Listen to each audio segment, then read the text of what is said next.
ॐ वद वद वाग्वादिनी सरस्वती। ॐ वद वद वाग्वादिनी सरस्वती। ॐ वद वद वाग्वादिनी सरस्वती।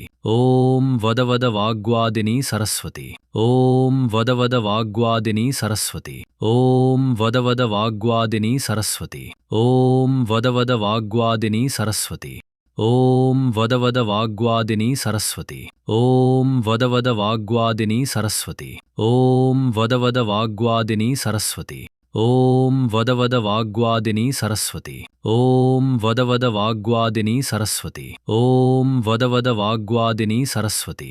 ॐ वद वद वाग्वादिनी सरस्वती। ॐ वद वद वाग्वादिनी सरस्वती।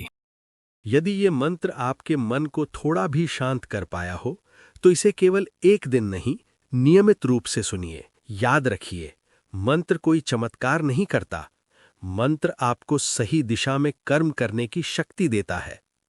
श्रद्धा रखें, धैर्य रखें और इस साधना को पूरा होने दें। यदि ये साधना आपको अच्छी लगी हो तो कमेंट में ओम अवश्य लिखें।